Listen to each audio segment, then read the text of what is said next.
चार गो के पोस देली हर दूधावा पियाई के तो चार गो से पेट नहीं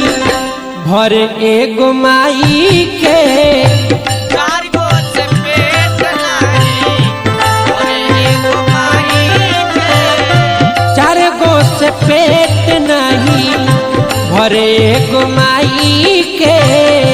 चार गो से पेट नहीं भर एगो माई के ई कैसन समय आ गइल बा। ऐसा